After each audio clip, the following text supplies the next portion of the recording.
Peoples Padma, Padmashri सम्मान जो उन लोगों के लिए है जो बहुत साधारण जीवन जीते हैं लेकिन काम असाधारण करते हैं, जिनकी पहचान उनके नाम से नहीं बल्कि उनके काम से होती है, जो स्वयं से पहले समाज को और राष्ट्र को रखते हैं।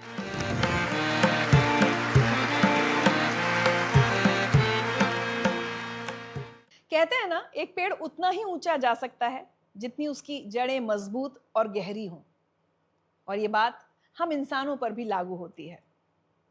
आज मैं आपको जिन पीपल्स पद्मा अवार्डी से मिलवाने जा रही हूं, वो अरुणाचल प्रदेश के रहने वाले हैं, और बहुत सही समय पर उन्हें ये बात समझ में आ गई थी कि हम सबका अपनी सांस्कृतिक परंपराओं और अपनी पहचान से जुड़े रहना कितना जरूरी है, और इसी संदेश को जन जन तक, गांव गांव तक पहुंचाने को उन्होंने अपने जीवन का मकसद बना लिया।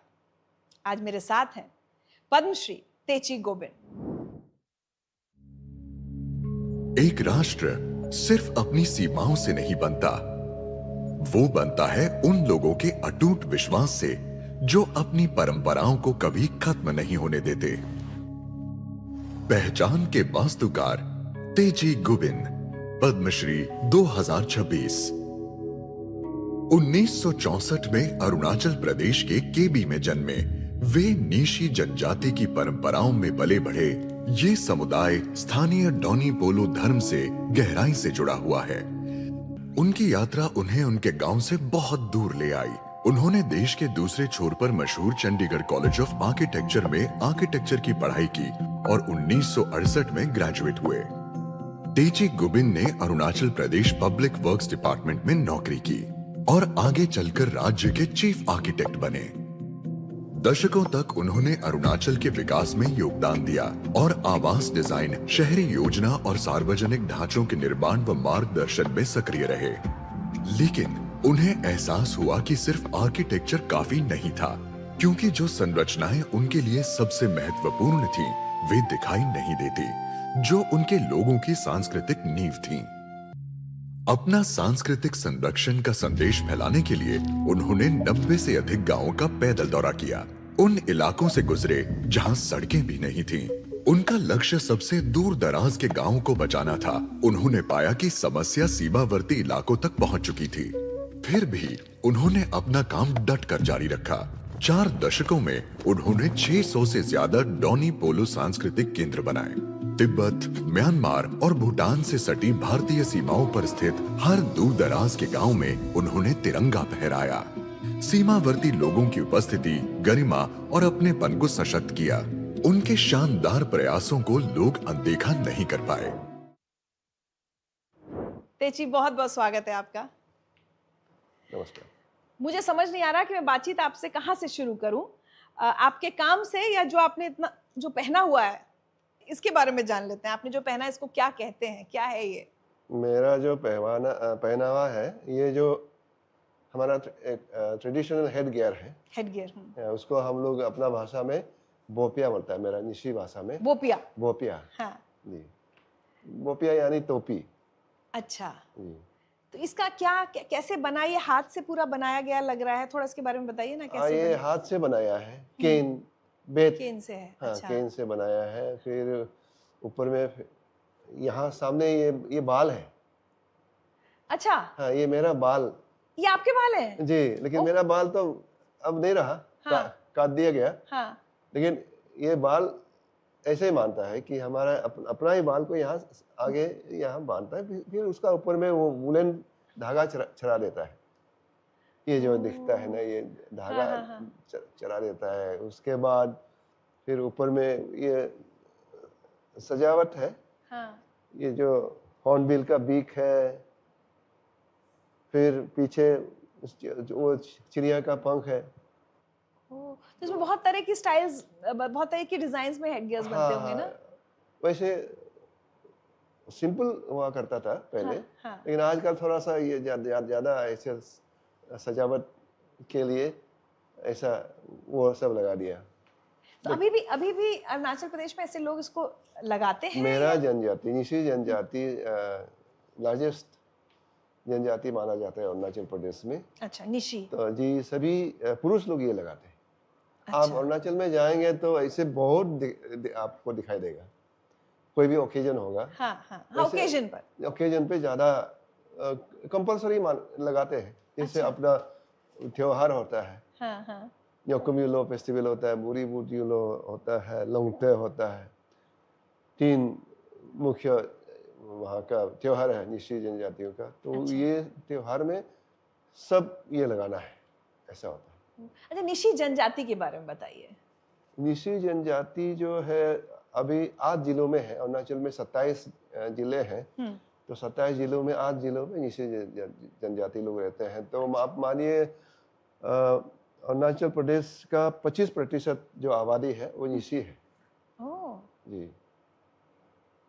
क्या खासियत है इस जनजाति की, अगर आप खासियत कल मैं वो यहाँ उनकी मेट्रो में लाइफस्टाइल के बारे में अगर हम जानना चाहें या मेट्रो में जा रहा था तो हाँ। मैं ये लगा के जा रहा था। किसी हाँ। ने पूछा ये क्या खासियत आपने जिससे पूछा है, तो मैंने उनको बताया ये एक्चुअली पुराना ज़माने में हम लोग जल जंगल ज़मीन, हम लोग तो वनवासी हैं, वन में रहते हैं। तो वो खेती वगैरह करते समय में पेड़ गिराता है ना, पेड़ काटते समय कुछ ऊपर से पेड़ गिर के माथा को ना लगे सिर को, तो ये प्रोटेक्शन के लिए एक तो हेलमेट जैसा भी है।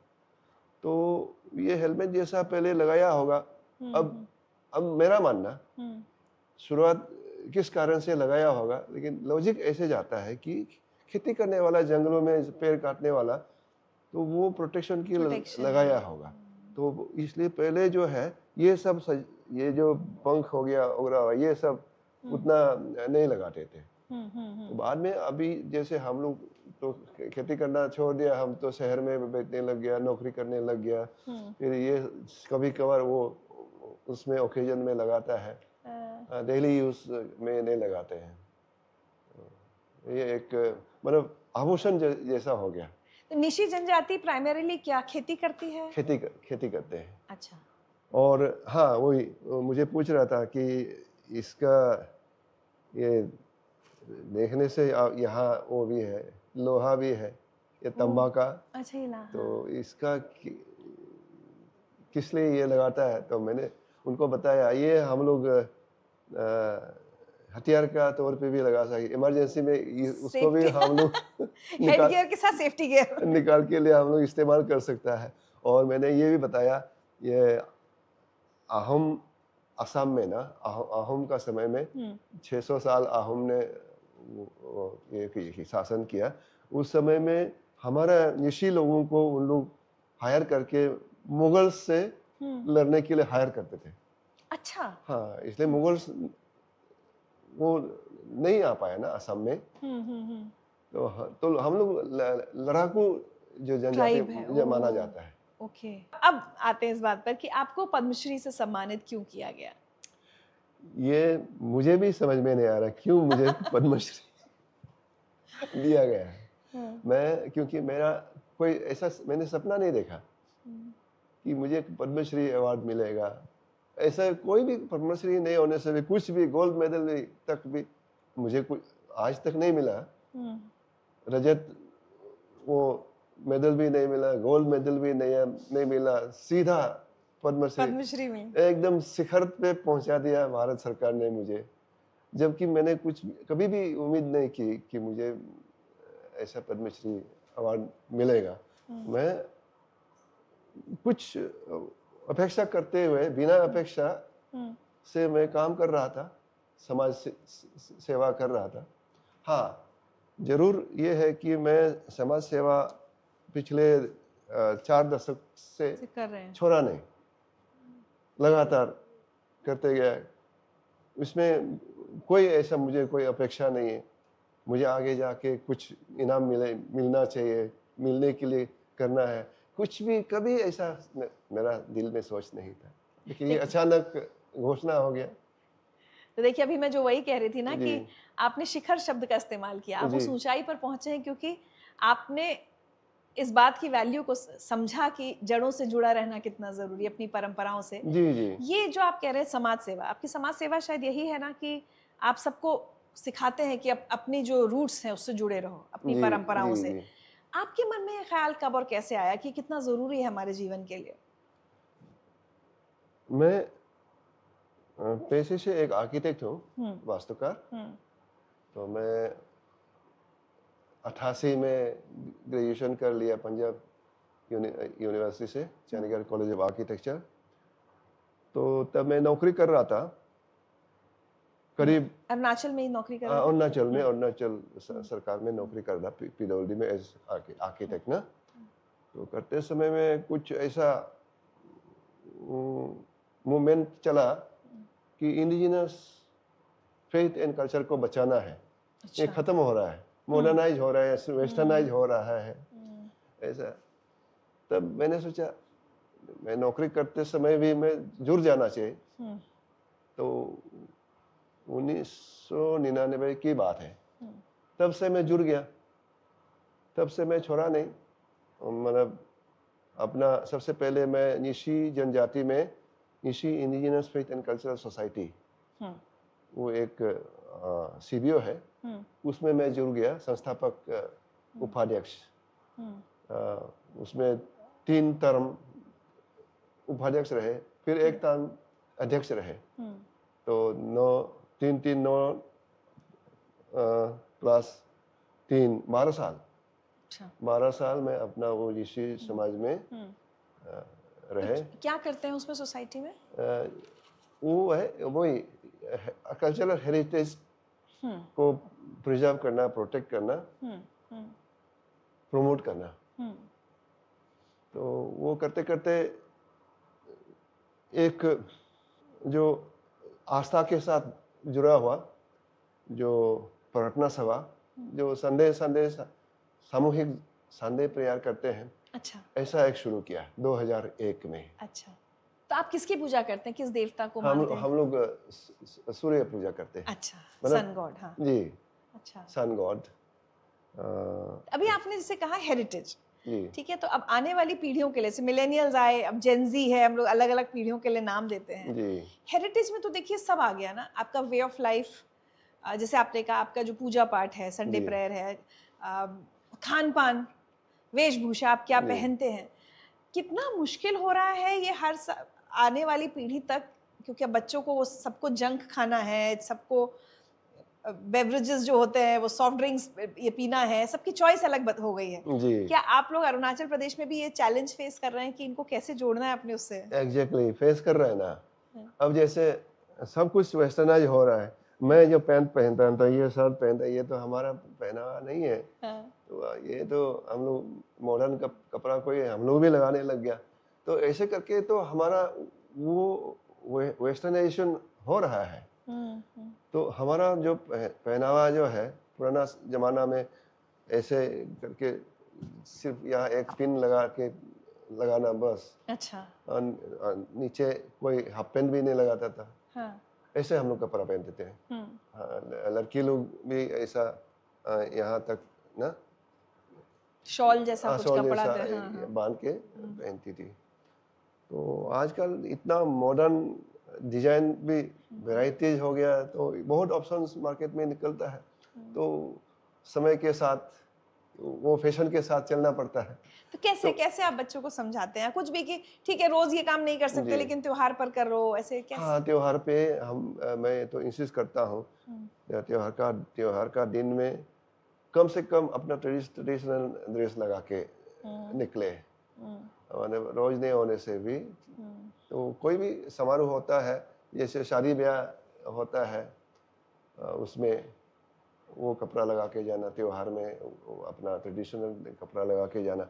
अब वैसे जैसे मैंने आपको बताया, हमारा बाल तो काट दिया ना, तो हमारा कल्चर को वहाँ खत्म कर दिया, मर्डर कर दिया ना।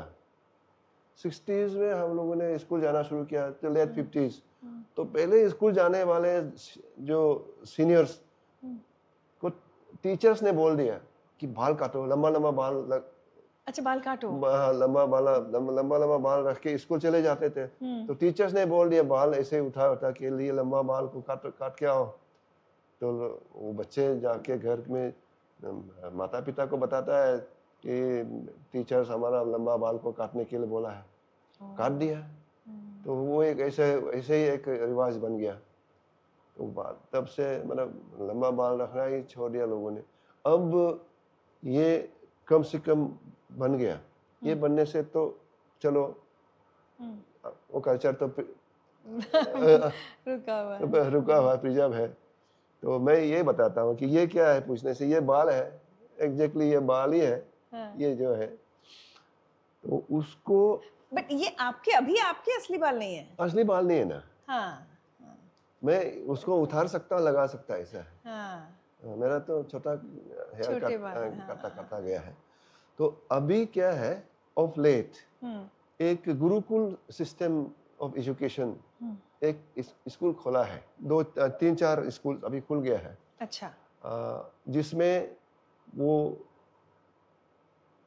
सामने बाल रखना, यहाँ चोटी पे ना रखना, वो अभी छोटा एज जैसे क्लास 1 सिखा रहे से वो छोटा छोटा, ये जो 1-2 पॉइंट में नहीं, इसमें सामने और यहाँ वो बाल काटता है, लेकिन वो ये 2 एरिया में बाल को छोड़ देता है। उस स्कूल में का कोशिश ये रहेगा, गुरुकुल आपने शुरू किया है? हाँ, ये हम लोगों ने शुरू किया है। हाँ। जो इसका चेयरमैन जो है, इसको बोलता है धोनी पोलो DPCCT, Dhoni polo cultural and charitable trust. Okay. तो वो ट्रस्ट जो है, अभी ट्रस्ट द्वारा अभी 4 स्कूल खुल गया है, गुरुकुल। निशी में 2 जगह में, आदि में, गालो में, ऐसे करके 4 तो खुल गया है। निशी में एक कन्याओं का भी एक खुलने जा रहा है, ऐसा गुरुकुल। तो वो गुरुकुल में ऐसा लंबा बाल रखना अभी शुरू कर रहा है। अरे वाह जी। तो उम्मीद करता हूँ कि वो मेरा जो सपना था और अभी भी है, वो लंबा लंबा बाल रख के बाद में ऐसे ही बांधना शुरू करें। और मैं भी अभी भी मैं जहाँ भी जाता हूँ यही बोलता हूँ, हमारा सीनियर्स ने हमारा कल्चर को एब्रप्टली खत्म करा दिया। ऐसा नहीं होना चाहिए था। मतलब कुछ पॉजिटिव रिस्पांस दिख रहा है आपको? पॉजिटिव रिस्पांस ये देखने को मिला है। इन 40 सालों में हम लोगों ने अरुणाचल में 600 से ज़्यादा प्रेयर सेंटर्स खोल दिया है। अच्छा। हाँ जी। जो आप ये कह रहे हैं सन गॉड को प्रे करते हैं संडे को? सन गॉड, जैसे निशी लोग सन गॉड को मानते हैं। 5 ट्राइब है, निशी, अपातानी, तागिन, गालो आदि, और असम में मिसिंग। ये सभी सन गॉड को मानने वाले हैं। अच्छा। तो ऐसे लोगों में ये 600 से ज़्यादा प्रेयर सेंटर्स बन गया है, और उसमें संडे जाके सामूहिक प्रार्थना सभा लगता है। 1-2 घंटा वहाँ मिलते हैं, प्रे करते हैं सन गॉड। अलग अलग अपना अपना जो मान्यता है, जिसको मानते हैं। तो संडे उनके अपने सेंटर्स बना दिए जी, अपना सेंटर बना लिया है। रिजिजू जी का जो जिला है बिचम, वहाँ भी मैंने प्रवास किया हूँ। अच्छा। वहाँ भी उन लोगों ने भी खोला है। तो ये बताइए, ये पद्मश्री का थोड़ा अपना एक्सपीरियंस बताइए। क्या आपने कभी सोचा था, या कैसे आपको बताया गया?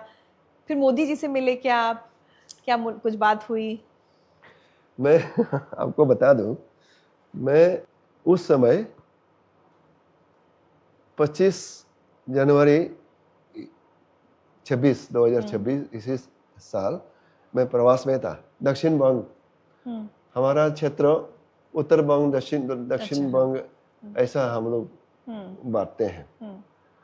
तो दक्षिण बंग सुंदरबन इलाका में, जहाँ गाड़ी भी नहीं चलती है, सिर्फ वहाँ वो है, 3 व्हीलर है, ई-रिक्शा वगैरह चलती है, वहाँ मैं प्रवास कर रहा था। तो सवेरे एक होम मिनिस्ट्री से एक लेडी हमको कॉल किया। Hello sir, are you Techi Gubin? Yes, I am Techi Gubin. Congratulations, you have been Selected. selected for Padma Shri Award. क्या बात। Then मैंने कहा, ma'am, is it true? I can't believe it. हाँ, yes, if you are Techi Gobind and your name is selected. हाँ। ऐसे बोला है। तो मैंने कहा thanks, many thanks मैम।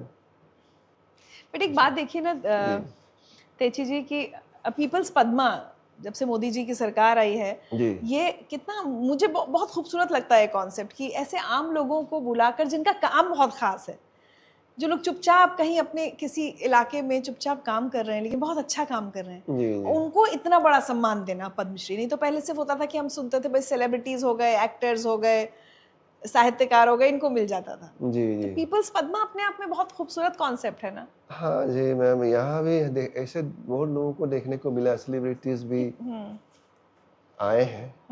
एक बंगाल एक्टर भी प्रसन्नजीत लेकिन आम लोग कितने आए हैं? तो हम लोग, मैं आपने जैसे कहा, मैं भी यही सोचता था पहले, ये पद्मश्री अवार्ड ये सब सेलिब्रिटीज को सिर्फ मिलता होगा। हमने तो कभी सोचा ही नहीं, कभी सपना भी देखा नहीं है कि पद्मश्री अवार्ड तो बहुत दूर की बात है, ऐसा समझते थे। लेकिन इस बार देखा है तो बहुत एकदम दूर दराज जमीन से जुड़े हुए, जंगल से आए ऐसे लोगों को भी दिया है। वो देखते, पता नहीं हमारे जैसे लोगों को कौन चुनते हैं, कौन सिफारिश करते हैं। मैं तो कहता हूँ मुझे किसने सिफारिश किया होगा। क्या बात है। तो मुझे लगता है आप नॉर्थ ईस्ट में, आप अरुणाचल में जैसे अपनी विरासत को लेकर इतना काम कर रहे हैं, कभी वो सारे मैसेजेस लेकर हमारे पास भी आइए ना। यहाँ के बच्चों को भी बताइए अरुणाचल प्रदेश क्या है, वहाँ का कल्चर क्या है, कितना मज़ा आएगा जानने में। अब ये एक संस्कार भी देना चाहिए माँ बाप अपना बच्चों को बाहर जाने से पहले, कि आपको ऐसे ऐसे सामना करना पड़ सकता है। जैसे हम लोग बच्चों को कॉलेज जाने से पहले में बोलता है कि आपको रैगिंग वगैरह फेस करना पड़ सकता है, तो रैगिंग को भी सीरियस नहीं लेना। मैं तो 5 साल बैठ के आया हूँ, मुझे किसी ने नहीं कहा कुछ, रैगिंग नहीं किया। हमको तो अब तो एक लौटा वहाँ से आया है करके हमको तो एकदम प्यार करते थे लोग, जो वहाँ के जो सीनियर्स पंजाबी सीनियर्स बहुत प्यार करते थे। रैगिंग नहीं किया। तो मोदी जी से मुलाकात हुई आपकी? मोदी जी, हाँ, कल मुलाकात। क्या बात हुई? मुलाकात हुई। तो मैंने मोदी जी को बोला कि मैं अभी कल्याण आश्रम में जुड़ गया हूँ। अच्छा। नौकरी से रिटायर हो गया और कल्याण आश्रम में जुड़ गया हूँ। तो अच्छा हो गया, अब फ्री हो गया, ऐसे उन्होंने बोला। चलिए, बहुत बहुत धन्यवाद तेची गोविंद जी। बहुत अच्छा लगा आपसे बात करके।